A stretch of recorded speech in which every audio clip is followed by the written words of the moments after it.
जरांगे पाटलांची भेट घेतलेला होता, त्यावर अनेक तोडगा निघाला। त्यानंतर आता मनोज जरांगे पाटील जे आहेत ते 28 तारखेचा अल्टिमेटम दिलेला आहे।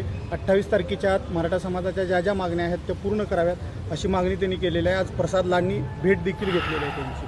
आपण याच्या अगोदर त्या समितीमध्ये होतात, त्यांची भेट घेतलेली होतात। आता यापुढे काय होणार आहे? नाही, मला एवढं माहिती आहे ॲक्च्युली त्याच्यावर उत्तर देण्याची जबाबदारी प्रवक्ता म्हणून प्रवक्त्यांच्यावर असते। माझ्यावर जरी नसली तरीसुद्धा मी एवढंच सांगेन की महाराष्ट्राच्या आदरणीय देवेंद्रजींच्या सरकारनं मराठा समाजाच्या बहुतांश मागण्या मान्य केलेल्या आहेत। त्या अनुषंगानं आपण सगळेजण बघतोय की कुणबी दाखल्याचा विषय असेल त्यालाही न्याय मिळताना आपण पाहतोय। अनेक ठिकाणी आपण सगळेजण पाहतोय की आत्ता झालेल्या स्थानिक स्वराज्य संस्थाच्या निवडणुकामध्ये अनेक कुणबी दाखल्यावर अनेक लोकांनी निवडणुका लढवल्या आणि अनेक ठिकाणी नोकरीसाठी सुद्धा दाखल्याचा वापर होताना आपण पाहतोय। अण्णासाहेब पाटील आर्थिक विकास महामंडळ असेल, सारथी असेल, या सगळ्याच माध्यमातून आपण बघतोय की मराठा समाज बांधवांना न्याय देण्याची भूमिका महाराष्ट्राचं सरकार घेताना आपण पाहतोय।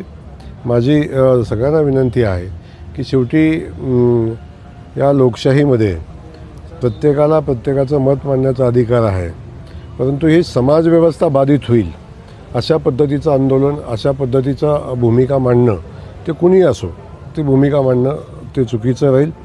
समाजव्यवस्था अबाधित राहिली पाहिजे, समाजामध्ये समाजामध्ये असंतोष निर्माण नाही झाला पाहिजे, याच्यासाठी आपण सगळ्यांनी प्रयत्न केले पाहिजेत। शेवटी लढा लढण्याचा अधिकार सगळ्यांना आहे आणि त्या लढ्याचे परिणाम आपण सगळ्यांनी बघितलेले आहेत। पण माझी विनंती या माध्यमातून एवढीच राहील की समाजव्यवस्था आणि ही लोकशाही दृढ व्हावी अशा पद्धतीचं आंदोलन असावं। प्रणिती शिंदे यांच्यामार्फत जे आहे वकिलांनी तुमच्यावर एक खटला दाखल करण्याचे आवाहन केलं होतं। 8 दिवसात नोटीस पाठवली, अब्रू नुकसानीचा दावा दाखल करणार असं म्हटलं होतं तर तुम्ही काय त्याला उत्तर दिलं का माफी मागितलं? त्याला माफी मागितली पाहिजे असं त्यांनी त्या नोटीसमध्ये सांगितलं। 7 दिवसात माफी मागा। आपण काही उत्तर दिलंय त्याला? अजून मला कुठलंही नोटीस पोचलं नाही। नोटीस फक्त कुठं सोशल मीडियावरच मी पण बघितलेली आहे, मीडियावर मी बातमी बघितली कुठंतरी, याच्या पलीकडची माहिती मला नाही।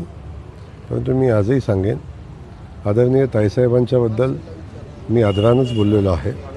त्यांना काय त्याच्या वाईट वाटलं असेल त्या संदर्भात त्यांचं नोटीस आल्यानंतर माहिती घेईन आणि अवश्य उत्तर त्याला आपण देऊ। ओके.